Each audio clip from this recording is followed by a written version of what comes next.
మన ప్రభువును ప్రియ రక్షకుడైన యేసుక్రీస్తు నామంలో మీ అందరికీ వందనాలు తెలియపరుస్తున్నాను. ఈ విధంగా వీడియో ద్వారా మీ ముందుకు రావడానికి దేవుడు ఇచ్చిన అవకాశాన్ని బట్టి దేవుని నామాన్ని నేను ఎంతో స్తుతిస్తున్నాను.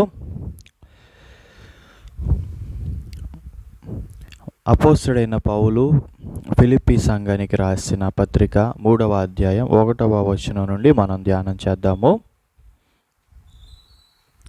చదువుతున్నాను, మీరు జాగ్రత్తగా వినండి. చివరకు నా సహోదరులారా, ప్రభువులో ఆనందించండి. ఇదే సంగతుల్ని మీకు తిరిగి వ్రాయడం నాకు ఆయాస్కరమైంది కాదు, అది మీకు క్షేమకరం. కుక్కల విషయమై జాగ్రత్తగా ఉండండి, దుష్టమైన పని చేసేవారి విషయమై జాగ్రత్తగా ఉండండి, శరీరాన్ని మొక్కలు చేయాలనుకునే వారి విషయమై జాగ్రత్తగా ఉండండి. ఎందుకంటే మనమే నిజమైన సున్నతి ఆచరించే వారము. శరీరంపై నమ్మకం పెట్టుకోక దేవుని ఆత్మ వల్ల ఆరాధిస్తూ క్రీస్తు యేసులోనే అతిశయపడుతున్న వారము మనమే. ఇంకా మనం ముందుకు చదువుకుంటూ వెళ్దాం. ప్రస్తుతానికి ఈ విషయాలు కొన్ని ధ్యానం చేద్దాము. ఈ ఫిలిప్పీ సంఘంలో అపోస్తలుడైన పౌలు తన మిషనరీ యాత్రల ద్వారా ఏర్పరచబడిన సంఘం అండి ఇది. సో ఆ సంఘానికి పౌలు వ్రాస్తా అంటున్నాడు. సో చివరకు అని అంటున్నాడు. అంటే ఏంటి అని చాలా విషయాలు మనం చెప్పిన తర్వాత మనం అంటాం చివరికి ఒక మాట చెప్తాను అని అంటాం. అంటే ఏంటి,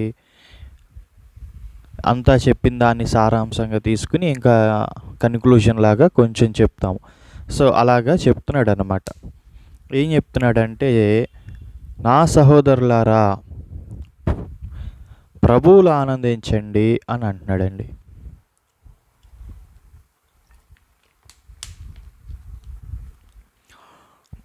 సో ప్రభువులో ఆనందించడం అనేది చాలా ప్రాముఖ్యమైన విషయము.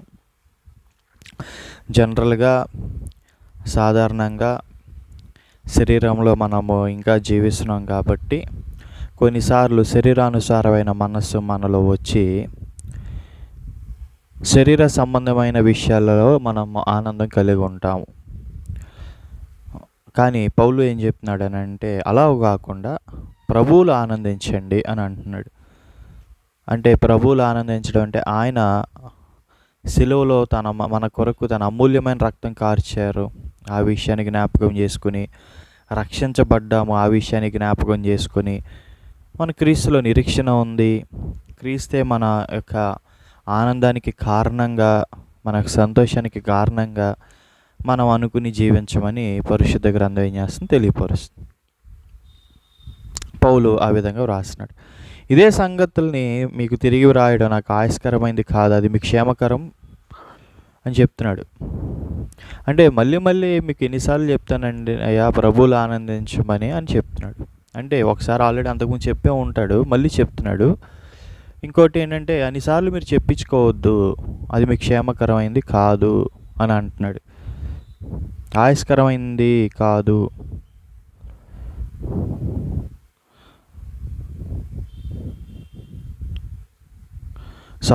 క్షమించాలి. ఇదే సంగతులు మీకు తిరిగి వ్రాయడం ఆయాస్కరమైంది కాదు, అది మీకు క్షేమకరం. అంటే పదే చెప్పడం అనేది తనకేమి ఆయాస్కరంగా ఫీల్ అవ్వట్లేదు, అంటే చెప్పి ఇసుకురావట్లేదు. అలా చెప్పడం మీకే క్షేమం అని చెప్తున్నాడు. అంటే మీకు ఒకసారి చెప్పాను కదా, వినొచ్చు కదా అని ఇసుగ్గా అనుకోకుండా మళ్ళీ చెప్తున్నాడు, మళ్ళీ చెప్తున్నాడు. సో తద్వారా ఏంటంటే, అలా చెప్పడం ద్వారా వారి జీవితం ఏమవుతుంది, మార్చబడి క్షేమకరంగా ఉంటుందని తెలియపరుస్తున్నాడు. 2వ వచనం, కుక్కల విషయమై జాగ్రత్తగా ఉండండి అని అంటున్నాడండి. పౌలు ఈ కుక్కలు అనేదాన్ని ఎవరెవరిని విషయమై సంబోధించాడో మనం చూసుకుందాం తర్వాత. అయితే కుక్కల విషయమై జాగ్రత్తగా ఉండండి అని అంట, దుష్టమైన పని చేసేవారి విషయమై జాగ్రత్తగా ఉండండి అంటున్నాడు. సో దుష్టమైన పని చేసేవారి విషయమై కూడా ఏం చేయమంటున్నాడు, జాగ్రత్తగా ఉండండి అని అంటున్నాడు. తర్వాత శరీరాన్ని మొక్కలు చేయాలనుకునే వారి విషయమై జాగ్రత్తగా ఉండండి. 3 విషయాలు చెప్తున్నాడు. ఒకటి, కుక్కల విషయం జాగ్రత్తగా పడమంటున్నాడు. దుష్టమైన పని చేసేవారి విషయమై జాగ్రత్తగా ఉండమంటున్నాడు. శరీరాన్ని మొక్కలు చేసేవారి విషయమై జాగ్రత్త పడమంటున్నాడు. 3 విషయాలు చెప్తున్నాడు. 3 విషయాలు జాగ్రత్త పడి జీవించండి అని తెలియపరుస్తున్నాడు. తర్వాత ఎందుకంటే మనమే నిజమైన సున్నతి ఆచరించేవారము. పైన ఈ 2వ వచనంలో ఎవరిని విషయమై అట్లా మాట్లాడుతున్నాడంటే, అక్కడ కొంతమంది ధర్మశాస్త్రాన్ని ప్రాముఖ్యంగా తీసుకుని, ధర్మశాస్త్రాన్ని ప్రధానంగా తీసుకుని, ధర్మశాస్త్ర సంబంధమైన క్రియల ద్వారా రక్షణ అన్నట్టుగా కొంతమంది బోధిస్తూ ఉంటున్నారు. సో అలాంటి వారిని పౌలు కుక్కలు అలాంటి బోధ చేసేవారిని, అలాగా చెప్పేవారిని కుక్కలుగా పౌలు అభివర్ణించడం మనం చూడవచ్చు. తర్వాత అలాంటి వారి విషయమై జాగ్రత్త పడండి అంటే ఏంటి? దాని అర్థం ఏంటంటే, శరీర సంబంధమైన క్రియల ద్వారా ఎవరు రక్షించబడరు. సో అలాంటి మాటలు చెప్పేవారి విషయమై మనం ఏం చేయాలి? జాగ్రత్త పడాలి. దుష్టమైన పని చేసేవారి విషయమై జాగ్రత్త పడాలి. దుష్టమైన పనులు చేసేవారు చాలామంది ఉంటారు. అలాంటి వారి విషయంలో మనం ఏం చేయాలి? జాగ్రత్త పడాలి. సుమారుగా ఈ మాటలు 2000 సంవత్సరాల క్రితం రాయబడిందండి సుమారు. సో అప్పుడు ఈ మాటలు ఎంత ఎఫెక్టివ్గా ఉందో ఈరోజు కూడా ఈ మాటలు ఎంత ఎఫెక్టివ్గా ఉంది. సో ఇది చాలా ప్రాముఖ్యమైన విషయం, చాలా ఎఫెక్టివ్గా మనము తీసుకుని జాగ్రత్త పడాల్సిన విషయం ఇది. అంటే అవుట్డేటెడ్ మాటలు కాదు, ఇది అవుట్డేటెడ్ విషయాలు కాదు, చాలా ప్రాముఖ్యమైన విషయాలు. So it is applicable today. అంటే ఈ రోజు కూడా ఈ నవీన యుగంలో కూడా ఈ మాటలు చాలా శక్తిగలమైనది. ఈ మాటలు చాలా మన జీవితాలకు అవసరమై ఉన్న మాటలు ఇవి. తర్వాత శరీరాన్ని మొక్కలు చేయాలనుకునే వారి విషయం కూడా జాగ్రత్త పడమంటున్నాడు. తర్వాత 3వ వచనం ఎందుకు చూడండి, 2వ వచనానికి ఎందుకు అలా చెప్పాడో 3వ వచనంలో తెలియపరుస్తున్నాడు. ఎందుకు అలా చెప్పాల్సి మీకు వచ్చిందంటే ఎందుకంటే అలా చెప్తున్నాను, కుక్కల విషయం జాగ్రత్తగా ఎందుకు ఉండాలి, శరీరాన్ని మొక్కలు చేసేవారి విషయమై జాగ్రత్తగా ఎందుకు ఉండాలి, దుష్టమైన పనులు చేసేవారి విషయమై ఎందుకు జాగ్రత్తగా ఉండాలి అంటే ఏం చెప్తున్నాడు? నిజమైన సున్నతి ఆచరించే వారము శరీరంపై నమ్మకం పెట్టుకోక దేవుని ఆత్మ వల్ల ఆరాధిస్తూ క్రీస్తు యేసులను అతిశయపడుతున్న వారము మనమే అంటున్నాడు. అంటే ప్రభువులు ఆనందించేది అసలుగా ఎవరు అని అంటే మనమే అని అంటున్నాడు. అంటే సున్నతి అంటే ధర్మశాస్త్ర సంబంధమైన సున్నతి చేసుకోవటం ద్వారా మనం ఏమి రక్షించబడట్లేదు అని అసలైన సున్నతి. సో అసలైన సున్నతి మనకి క్రీస్తుని అంగీకరించడం ద్వారా హృదయంలోనే జరిగిపోయింది. సో శరీర సంబంధమైన సున్నతి కాదండి. వాక్య ప్రకారం, దేవుని యొక్క విషయం ప్రకారం హృదయమందు సున్నతి జరగాలి. అది ఎవరి ద్వారా జరుగుతుంది? క్రీస్తుని బట్టి జరుగుతుంది. క్రీస్తు వారి యొక్క రక్తంలో, ఆయన శిలువలో కార్చిన అమూల్యమైన రక్తంలో కడగబడటం ద్వారా జరుగుతుంది. సో కాబట్టి మనము నిజమైన సున్నతి ఆచరించే వారమని పౌలు ఏం చేస్తున్నాడు? తెలియపరుస్తున్నాడు. అలాగే క్రీస్తు యేసులో అతిశయపడే వారము మనమే, అంతేగాని ఆ శరీరము అంతేగాని ఆ శరీర సంబంధమైన క్రియలు చేసే వారి ద్వారా మనము ఏం చేయట్లేదు? ఆనందపడట్లేదు. ఆ ధర్మశాస్త్రాన్ని చెప్తున్న వారు విధానంలో మనం జీవించడం ద్వారా నిజమైన ఆనందం పొందుతున్నామని చెప్పట్లేదు. కానీ కేవలం దేవుని ఆత్మ సహాయంతో జీవించేవారు మాత్రమే నిజమైన ఆనందం పొందుతున్నారు. శరీర సంబంధమైన క్రియలు కానీ, శరీరంపై నమ్మకం పెట్టుకుని మనం జీవించట్లా కానీ, దేవుని ఆత్మ వల్ల మనం ఆరాధిస్తున్నాం, క్రీస్తు యేసులోని అతిశయపడుతున్నాము. కాబట్టి మనము నిజంగా సంతోషించేది యేసుక్రీస్తుని బట్టి అని తెలియపరుస్తున్నాడు. 4వ వచనం కావాలంటే నేను శరీరంపై నమ్మకం పెట్టుకోవడానికి కారణం ఉంది.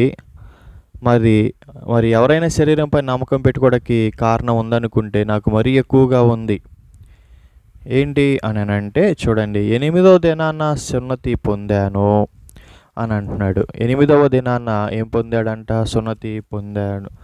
ఇజ్రాయేలు వంశపు వాడిని, బెన్యామీను గోత్రాన్ని పుట్టాను, హెబ్రీయుల సంతానమును, హెబ్రీయుడిని, ధర్మశాస్త్రం విషయంలో పరిసయ్యుడిని అని చెప్తున్నాడండి. సో ఒకవేళ ఎవరైనా శరీర విషయమై గనక అతిశయపడేవారుగా ఉంటే అంటే శరీర సంబంధమైన క్రియ చేయటం ద్వారా రక్షణ అని ఎవరైనా అనుకుంటే అందులో ఫస్ట్ అతిశయపడాల్సింది ఆ విషయంలో ఫస్ట్ ఎవరు అని అంటే పౌలు అంటున్నాడు. నేనే అతిశయపడాలి మీ అందరికన్నా అని అంటున్నాడు. ఎందుకు అని అంటే పౌలు అంటున్నాడు. ఎందుకు అంటే నేను 8వ దినాన సున్నతి పొందాను అంటున్నాడు. యేసుక్రీస్తు వారు కూడా 8వ దినాన సున్నతి పొందినట్టుగా మనం చూడవచ్చు. సో సున్నతి పొందాడు. సో ఒకళ్ళు సున్నతి పొందడం ద్వారా రక్షణ అని కనుక అనుకుంటే అసలు నిజంగా సున్నతి నేను పొందాను కాబట్టి నేను ఇంకా ఏం చేయవచ్చు, అతిశయపడవచ్చు అని చెప్తున్నాడు పౌలు. అలాగే నేను హెబ్రీయుడిని అంటున్నాడు.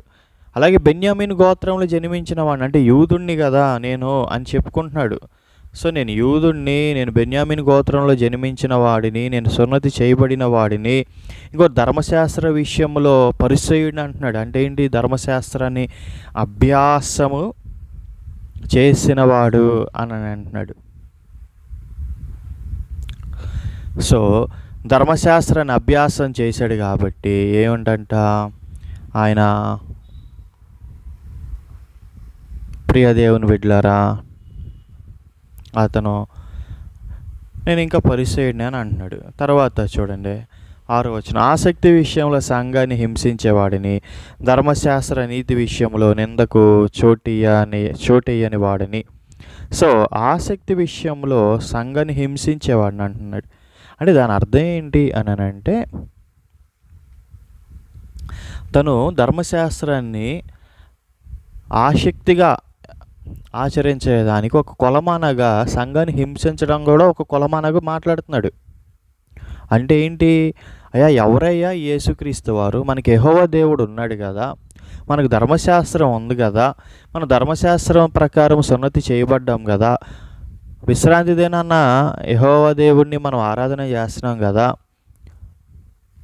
అని మనకి ఒక ధర్మశాస్త్ర సంబంధంగా మనం జీవిస్తుండటం ద్వారా మనం పరలోక రాజ్యం వెళ్ళిపోతాము అని అనుకుంటున్నాము కదా, ఇంకా మనకి ఎందుకు యేసుక్రీస్తు వారు అని తను కూడా ఆలోచించి ఆసక్తితో, సో ఇలాగా యెహోవా దేవునికి వ్యతిరేకంగా యేసుక్రీస్తుని ఆరాధన చేస్తున్నారని తను అనుకుని అప్పుడు యేసుక్రీస్తుని ఆరాధించే వాళ్ళందరినీ ఏం చేశాడు, హింసించాడు. సో ఎట్లా హింసించాడంటే ఆసక్తిగా హింసించాడు. అంటే ధర్మశాస్త్రాన్ని ఫాలో అవ్వటం ద్వారా వచ్చే ఆ బలాన్ని బట్టి ఏం చేశాడు, ఆసక్తిగా సంఘాన్ని హింసించాడు. అంత ఆసక్తి ధర్మశాస్త్రానికి సంబంధంగా జీవించడానికి పౌలుకి. తర్వాత ధర్మశాస్త్ర నీతి విషయంలో నిందకు చోటైన వాడిని, అంటే ఇదిగో నువ్వు పలానా విషయంలో తొట్టిల్లేవు అని అంటకి లేకుండా జీవించాను అని అంటున్నాడు. ధర్మశాస్త్ర సంబంధం నీతి విషయంలో నిందకు చోటేయకుండా బ్రతికాను అంటున్నాడు. అయినా అవేవి నాకు లాభకరములై ఉన్నాయో వాటిని క్రీస్తు కోసం నష్టంగా ఎంచుకున్నాను. ఇప్పుడు చూడండి ఒక మాట అంటున్నాడు, చూడండి, అయినా కానీ క్రీస్తుని కోసం అంట లాభకరములుగా ఉన్నవన్నీ కూడా నష్టంగా ఎంచుకున్నాను అని అంటున్నాడు. అంటే దాని అర్థం ఏంటి అని అంటే ప్రియ దేవుని బిడ్డలారా, సో సంఘంలో సో ధర్మశాస్త్ర సంబంధమైన నీతిని తను ఏం చేసుకున్నాడు, క్రీస్తు కోసం నష్టంగా ఎంచుకున్నాడు. సున్నతి చేయబడటం ద్వారా వచ్చే అది నష్టంగా ఎంచుకున్నాడు క్రీస్తు కొరకు. పరిసయుడిగా అనిపించుకోవడానికి క్రీస్తు కొరకు ఏం చేసుకున్నాడు, నష్టంగా ఎంచుకున్నాడు. క్రీస్తు కొరకు అవి నష్టంగా ఏం చేసుకున్నాడు, వద్దనుకున్నాడు. అవన్నీ యాక్చువల్గా తనకి లాభం తీసుకొస్తాయి శారీరకంగా ఆలోచన చేస్తే, కానీ ఆత్మీయంగా ఆలోచన చేస్తే క్రీస్తు కొరకు అవన్నీ కూడా నష్టంగా ఎంచుకుని క్రీస్తుని సంపాదించుకోవాలనుకున్నాడు. అంతేకాదు, నిశ్చయంగా నా ప్రభు అయిన యేసుక్రీస్తుని గురించిన అతి శ్రేష్టమైన జ్ఞానం నిమిత్తం వీటన్నిటిని నష్టంగా ఎంచుకుంటున్నాను అంటున్నాడు.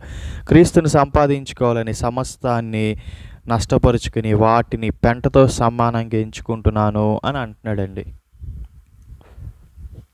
ప్రియ దేవుని బిడ్డలారా, సో క్రీస్తుని సంపాదించుకోవడానికి ఏమేమైతే తనకి లాభంగా ఉన్నాయో అవన్నీ నష్టంగా ఎంచుకున్నాడు. అలాగే చూడండి 8వ వచనం, అంతేకాదు నిశ్చయంగా మన ప్రభు అయిన యేసుక్రీస్తుని గూర్చిన అతి శ్రేష్టమైన జ్ఞానం నిమిత్తమై వీటన్నిటిని నష్టంగా ఎంచుకుంటున్నాను. సో క్రీస్తుని సంపాదించుకోలే, సమస్తాన్ని నష్టపరుచుకొని వాటిని పెంటతో సమానంగా ఎంచుకుంటున్నాను అని అంటున్నాడండి. సో పెంటతో సమానంగా క్రీస్తుని సంపాదించుకోవడానికి తన జీవితంలో ఏమేమైతే లాభకరంగా ఉన్నాయో, ఏమేమైతే తనకి దేవుని కొరకు అవి ఏమేమైతే దేవునికి అంటే క్రీస్తుని అంగీకరించే జీవిస్తుండగా లోక సంబంధంగా ధర్మశాస్త్ర విషయంలో ఏమేమైతే తనకి లాభకరంగా ఉందో ఈ లోకపరంగా అవన్నీ కూడా తీసేసుకుని, అవన్నీ కూడా పెంటతో ఎంచుకుని క్రీస్తుని సంపాదించుకోవాలని జీవిస్తున్నాడు. సో మనం కూడా అప్పుడు ఇక్కడ పౌలేమో యూదుడు కాబట్టి నేను బెన్యామీను గోత్రం చెందిన వాడిని, యూదుడిని, హెబ్రీయుడిని, పరిసయ్యుడిని, సున్నతి చేయబడ్డాను, అయినా కానీ ఇవన్నీ నాకు వద్దు అని క్రీస్తే కావాలి అని అంటున్నాడండి. అంటే ఏంటి అని అంటే ధర్మశాస్త్ర సంబంధమైన వచ్చే నీతి నాకు వద్దు, క్రీస్తుని అంగీకరించడం ద్వారా వచ్చే నీతి నాకు కావాలి అని చెప్తున్నాడు. ధర్మశాస్త్ర సంబంధంగా పరిచయుడని అనిపించుకోవడానికి సమాజంలో పేరు ప్రఖ్యాతుల కోసం వద్దు, కానీ క్రీస్తుని సంపాదించుకోవడానికి అతను అవన్నీ కూడా పెంటగేయించుకుని క్రీస్తుని సంపాదించుకుంటున్నాను అని అంటున్నాడు. ఇప్పుడు ఒక ప్రశ్న ఏంటంటే, సో మీరు కానీ నేను కానీ ప్రియ దేవుని బిడ్డలారా, మీరు కానీ నేను కానీ మనం కూడా ఏంటంటే అంటే ఇక్కడ మనం భారతదేశంలో పుట్టిన వారంగా మనం కూడా కొన్నిసార్లు క్రీస్తు కొరకు కొన్ని లాభకరంగా ఉన్నవన్నీ కూడా నష్టంగా ఎంచుకొని క్రీస్తుని సంపాదించుకోవాలండి. సో నీ ఉద్యోగం నేను క్రీస్తుని సంపాదించుకోనివ్వకుండా చేస్తుంది అనుకోండి, నేను నీ ఉద్యోగం నువ్వు పక్కన పెట్టేసేసేయాలి, క్రీస్తు కొరకు అవి నష్టంగా ఎంచేసుకోవాలి, వద్దనుకోవాలి. నీ వ్యాపారం నిన్ను క్రీస్తు దగ్గరికి రానియకుండా అడ్డుపడితే అది నువ్వు వదిలేసుకోవాలి. నీ పౌరసత్వం నీ క్రీస్తు దగ్గరికి రానియకుండా నేను అడ్డుపడితే నీ పౌరసత్వాన్ని వదిలేసుకోవాలి. నీ యొక్క చదువు నీ క్రీస్తు దగ్గరికి వచ్చేదానికి ఆటంకంగా ఉంటే అది కూడా వదిలేసుకోవాలి. నీ యొక్క లోక సంబంధంలో ఉన్న ఆనందం ఏదైనా క్రీస్తు దగ్గరికి నేను రానియకుండా అడ్డుపడుతుందంటే అది వదిలేసుకోవాలి క్రీస్తు కొరకు. అవన్నీ వదిలేసుకుని నువ్వు క్రీస్తుని సంపాదించుకోవాలి.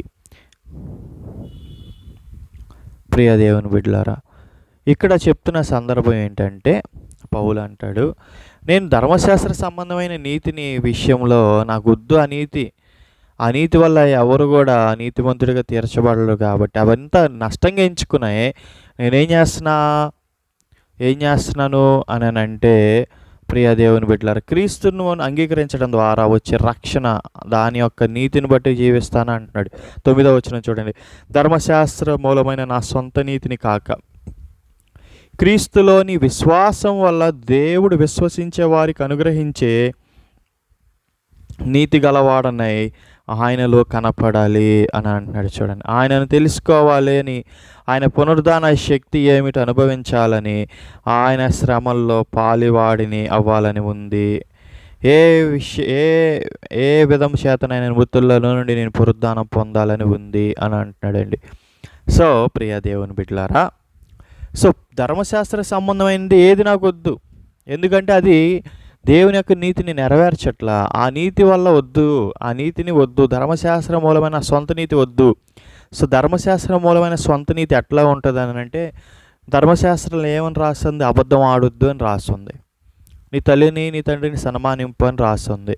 తర్వాత నేను దేవుడైన యెహోవాను నువ్వు పూర్ణ మనసుతో నువ్వు సేవించాలని ఉంది. తర్వాత భూమి మీద కానీ భూమి కింద కానీ ఆకాశం అందు కానీ ఏ స్వరూపం కూడా నువ్వు చేసుకుని పూజించకూడదని రాస్తుంది. అబద్ధం ఆడొద్దని రాస్తుంది. విగ్రహారాధన చేయొద్దని ఉంది. తర్వాత నరహత్య చేయొద్దని ఉంది. నీ పొరుగువాని మీద అబద్ధ సాక్ష్యము పలకవద్దని రాస్తుంది. నీ పొరుగువానిది ఏది ఆశింపొద్దని రాస్తుంది. దొంగలించవద్దని రాస్తుంది. ఇలాంటివన్నీ రాస్తుంది కదండి. సో ఇప్పుడు ఒకవేళ నేను అబద్ధం ఆడొద్దు అని రాస్తుంది కాబట్టి నేను ఇంకా అబద్ధమే ఆడట్లేదు అనుకోండి నా జీవితంలో, సో నాలో అతిశయం వస్తుంది. నేను చూడండి అబద్ధం ఆడకుండా బ్రతుకుతున్నాను అని ఒక అతిశయం. విగ్రహారాధనే చేయొద్దని రాస్తుంది కాబట్టి నేను ఎటువంటి విగ్రహారాధనే చేయకోకుండా బ్రతకడం బట్టి ఒక రకమైన అతిశయం మనలో వస్తుంది. ఎలాంటి అతిశయం, నేను చూడు ధర్మశాస్త్రంలో ఆజ్ఞను మీరట్లేదు అన్న ఆశ మనలో ఒక అతిశయం వస్తుంది. నీ పొరుగువానిది ఏది ఆశింపొద్దని రాస్తుంది. సో నేను ధర్మశాస్త్ర ప్రకారం ఏది ఆశించుకోకుండా నేను గనక బ్రతుకుతుంటే ఆహా ఎంత లోపల అతిశయమైన ఆలోచన వస్తుందంటే, చూడు నేను నా ధర్మశాస్త్ర ప్రకారం ఎవరిది ఆశించట్లేదు, పొరుగువానిది ఏది ఆశించట్లా, అబద్ధం ఆడట్లా, విగ్రహారాధన చేయట్లా, దొంగిలించట్లా, ఏం చేయట్లేదు కదా అని అనుకుని అతనికి లేదా ఆమెకు వారు చేసే భక్తిని బట్టి వారికి ఏమొస్తుంది? అతిశయం వస్తుంది. ఆ నీతి అంటే నేను చూడు ఎంత నీతిగా బ్రతుకుతున్నాను అనుకుంటారు ఆ ధర్మశాస్త్రాన్ని చేయటం బట్టి. నేను అబద్ధం ఆడట్లా, పొరుగువాని మీద అబద్ధ సాక్ష్యం పలకట్లేదు, వారిదేదో ఆశించట్లేదు, పొరుగువాని భార్యను ఆశించట్లా, వాళ్ళదేదో ఆశించట్లా, వాళ్ళ ఆస్తిని ఆశించట్లా, వారి జీవితాన్ని ఆశించట్లేదు కదా అని అనుకుని వాళ్ళు జీవించడం బట్టి వాళ్ళల్లో వాళ్ళకి ఒక రకమైన అతిశయం వస్తుంది. అతిశయం వచ్చి ప్రియ దేవుని బిడ్డలారా వారు ఏం చేస్తారు అని అంటే, ఇది నా నీతి, స్వనీతిగా ఫాలో అయిపోతారు. స్వనీతి ఇది అనుకుంటారు. సో ఆ నీతిని బట్టి నేను పరలోకం వెళ్ళిపోతానేమో అని భ్రమలో బ్రతుకుతారు కొంతమంది. కొన్నిసార్లు కొంతమంది నేను సమాజంలో చూశాను. ఆ రోజుల్లోనే కాదు, ఈ రోజుల్లో కూడా కొంతమంది హృదయం శుద్ధి అండి నాది, చాలా హృదయం శుద్ధి గలగా బ్రతుకుతాను, నేను కాన్షియస్ క్లియర్గా బ్రతుకుతాను, హృదయం శుద్ధిగా ఉండాలి పరలోక రాజ్యం వెళ్ళాలంటే అంటారు కొంతమంది చూడు ఎంత దాన ధర్మాలు చేస్తున్నానో నేను, అందుకని నేనేం పొందుతా, పరలోక రాజ్యం పొందుతా అని అనుకుంటారు. కొంతమంది చూడు నేను బీదలకు అనిపిస్తే వాళ్ళకి ఎంత సహాయం చేస్తున్నాను అని అనుకుని ఆ తర్వాత వాళ్ళకి సహాయం చేయడం బట్టి ఏదో ధర్మకార్యాలు చేసేసాను, సమాజాన్ని ఉద్ధరించాను అనుకుని వాళ్ళ నీతిమంతులుగా ఫీల్ అవుతూ ఉంటారు. కొంతమంది చూడండి ఈ మధ్య వరదలు వచ్చినాయి, వరద బాధితులకు చాలామంది హెల్ప్ చేశారు.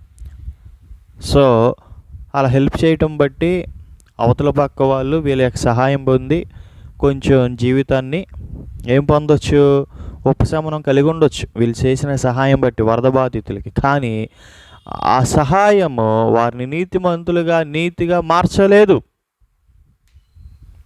కానీ ఆ విషయం వాళ్ళకి తెలియదు కాబట్టి వాళ్ళల్లో వాళ్ళు అతిశయం ఫీల్ అవుతారు. అబ్బా ఎంత నీతి కార్యం చేశాను, ఎంత గొప్ప పని చేశాను, ఎంత ఉద్ధరించాను అని అనుకుంటూ ఉంటాం. కానీ దేవుని దృష్టిలో అవంతా కూడా పనికిరాదు. సో అందుకని పౌలు ఏమంటున్నాడు, అలాంటి నీతి, ధర్మశాస్త్ర సంబంధమైన నీతి బట్టి నేను ఏమొద్దు నాకు కాక, ఆ సొంత నీతి కాక క్రీస్తుని బట్టి వచ్చే నీతిని, అంటే క్రీస్తులో బట్టి, అంటే దేవుని మీద విశ్వాసంతో, క్రీస్తుని మీద విశ్వాసంతో వచ్చే నీతిని ఏం చేయాలి, బట్టి జీవించాలనుకుంటున్నాను అంటున్నాడు. అర్థమైందండి? అంటే ఎన్ని ధర్మకార్యాలు చేసినా, ఎంత దాన ధర్మాలు చేసినా, ధర్మశాస్త్రంలో ఉన్న పదాజ్ఞలు కానీ మిగతా 613 ఉన్నాయండి ధర్మశాస్త్రంలో, ఆజ్ఞలు శాసనాలు కలిపి అన్నీ కలిపి పాటించినా కానీ వచ్చే ఆ నీతి వద్దు నాకు, ఆ నీతి, ఆ స్వనీతి, సొంత నీతి నాకు వద్దు అని అనుకుని పౌలు పక్కన పెట్టి ఏం చేస్తున్నాడు, క్రీస్తుని బట్టి విశ్వాసం కలిగి దేవుని మీద విశ్వాసంతో, క్రీస్తు మీద విశ్వాసంతో జీవించడం ద్వారా దేవుడు అనుగ్రహించే నీతి కావాలని అనుకుంటున్నాడు. సో మనం కూడా ఈరోజు పౌల్లాగా మనం కూడా అనుకోవాల్సింది ఏంటంటే, నేను అప్పుడెప్పుడో స్కూల్లో వారికి ఎవరికో రబ్బర్ పోతే నా క్లాస్మేట్కి ఎరేజర్ ఇచ్చా, పెన్సిల్ ఇచ్చా, అతనికి ఎవరికో 10,000 ఇచ్చా, వాళ్ళకి ఎవరికో భోజనం పెట్టా, వాళ్ళ వరద బాధితులకు పులిహోర పొట్లం ఇచ్చా, ఎవరు అప్పుల్లో ఉంటే నేను సహాయం చేశా, ఎవరో రోడ్ యాక్సిడెంట్లో పడి ఉంటే నేను వాళ్ళని హాస్పిటల్ తీసుకెళ్ళా, లేదా వాళ్ళని తీసుకెళ్ళి నేను ప్రియ దేవుని బిడ్డలారా ఏదో అంబులెన్స్లో ఎక్కించా. ఇలాగ ఏదో కార్యం, ఎవరన్నా రోడ్డు మీద వికలాంగుడు వెళ్తూ ఉంటే రోడ్డు దాటలేకపోతే దాటిచ్చా, ఎవరికైనా భోజనం పెట్టా, ఎవరికో ఫ్రీగా అడుక్కునే వాళ్ళకి కొంచెం బట్టలు ఇచ్చా, లేదా ఏదో ఒకటి ఇచ్చా, అబ్బాయి అంత నీతిపరునని అనుకోకుండా ఈ రోజుకి మనం కూడా తర్వాత బైబిల్లో చెప్పిన ఆజ్ఞల ప్రకారం జీవిస్తున్నా అనుకుని, లేదా ఇతర గ్రంథాల్లో చెప్పిన నీతి పనులు ఉంటాయి కొంతమంది, ఆ దాన ధర్మాలు అలాంటి క్రియలు చేయటం బట్టి నీతి అనేది పక్కన పెట్టి,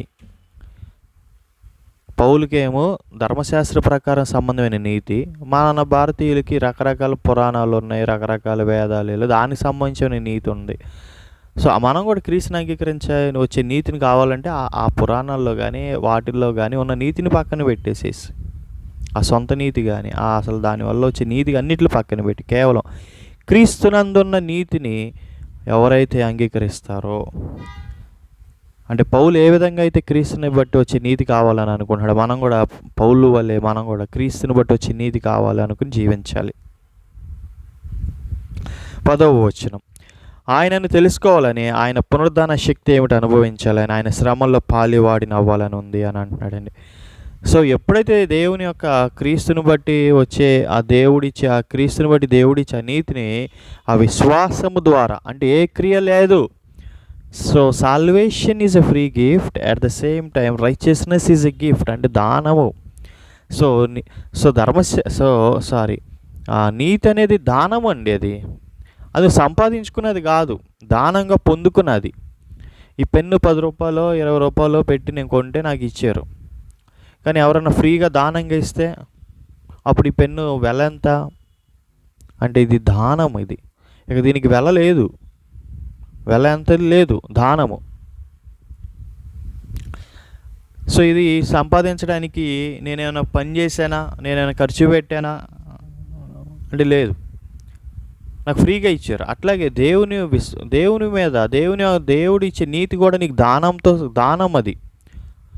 అది నీకు దేవుడు దానంగా ఇస్తున్నాడు, అది ఉచితంగా ఇస్తున్నాడు. నీ క్రియలను బట్టి కాదు, నీ స్వనీతిని బట్టి కాదు, కేవలం యేసుక్రీస్తునందు విశ్వాసము ద్వారా మాత్రమే దేవుడు నిన్ను నీతిమంతుడిగా మారుస్తున్నాడు. సో ఆ నీతి మనకి కావాలి. 10వ వచనం, సో అలా నీతిమంతుడికి మార్చడం బట్టి దేవుని మనం తెలుసుకోగలము, తర్వాత ఆయన పునరుద్ధాన శక్తిని అనుభవించగలము, అలాగే ఆయన శ్రమల్లో పాలిభాగస్తుడు అవ్వగలం. 11వ వచనం, ఏ విధము చేతనైన మృతులలో నుండి నేను పునరుద్ధానం పొందాలని ఉంది అని అంటున్నాడు. అంటే ఏ విధంగా అయినా కానీ, అంటే క్రీస్తుని బట్టి క్రీస్తులో మృతి చెందితేనే పునరుద్ధానం ఉంది కాబట్టి అలాంటి పునరుద్ధానం పొందాలి అని అనుకుంటున్నాడు. ఒకటి. రెండవది, లోకపరంగా పాతిపెట్టి క్రీస్తులో బ్రతకడం, అదో బాప్తిజం మనకి సూచనగా ఉంది. అలా బ్రతకాలని పౌలు ఏం చేస్తున్నాడు, ఆశపడుతున్నాడు. కాబట్టి ప్రియ దేవుని బిడ్డలారా, మీరు కూడా నేను కూడా మనమందరం తెలుసుకోవాల్సిన విషయం ఏంటంటే, చాలు శరీర సంబంధమైన క్రియల ద్వారా మీరు బ్రతుకుతున్నాము, మీరు గొప్ప పనులు గొప్ప జీవితం జీవిస్తున్నాము అని అనుకునేది చాలు, అది వ్యర్థము, అది దేవుని దృష్టిలో. సో అలాంటి బ్రతుకు వద్దు మనకి. కేవలం క్రీస్తునందలి విశ్వాసము ద్వారా మాత్రమే వచ్చే నీతిని బట్టి మనం జీవించాలి. ఆ నీతిని బట్టే పునరుద్ధానము, ఆ నీతిని బట్టే మనకు ఏమొస్తుంది అని అంటే మృతులలో నుండి లేపబడతాము, మృతి చెందితే అప్పుడే పరలోక రాజ్యం వస్తుంది. ఎవరైతే క్రీస్తునందు విశ్వాసము ద్వారా జీవించరో, యేసుక్రీస్తునందలి పునరుద్ధానము ద్వారా ఎవరైతే యేసుక్రీస్తు ద్వారా వచ్చే ఆ నీతిని కానీ ఎవరైతే సంపాదించుకోరో వారు ప్రియ దేవుని బిడ్డలారా ఎట్టి పరిస్థితుల్లో కూడా ఏం సంపాదించుకోరు, పునరుద్ధానం సంపాదించుకోరు. అంటే వారు పాపంలోనే మరణిస్తారని అర్థం. వారు పాపంలోనే మరణిస్తారు.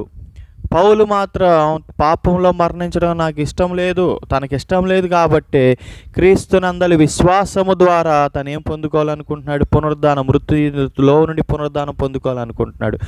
ఒకవేళ క్రీస్తునందలి విశ్వాసము ద్వారా నీతిని సంపాదించుకోకపోతే, తన స్వనీతి ద్వారా బ్రతకాలని అనుకుంటే తను మృతి పొందితే ఇక తిరిగి పునరుద్ధానం చెందడు. అంటే దాని అర్థం ఏంటంటే తను పాపంలోనే మరణిస్తాడని అర్థం. తద్వారా తను అసలు పునరుద్ధానం పొందలేడు. సో తిరిగి పరలోక రాజ్యం చేరడు కానీ వెళ్ళి నరకానికి వెళ్ళిపోతాడు. సో అలాంటిది బ్రతుకొద్దని పౌలు కోరుకున్నాడు.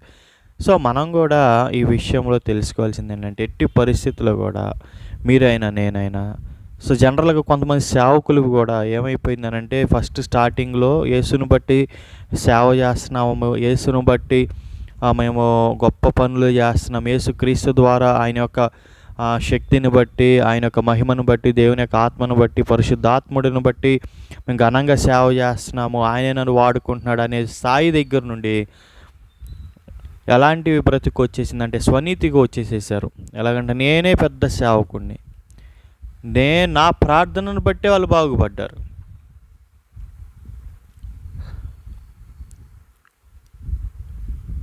దేవుడిని పక్కన పెట్టేసేసారు. నా ప్రసంగాన్ని బట్టే వాళ్ళు, నా మాట తీరును బట్టి, నాకున్న జ్ఞానాన్ని బట్టి, నాకున్న చదువును బట్టి, తర్వాత నాకున్న డబ్బును బట్టి, నాకున్న పరపతిని బట్టి, నాకున్న బలగం బట్టి ఇన్ని కార్యాలు జరుగుతున్నాయి అన్న మనసులో కొంత వెళ్ళిపోయింది.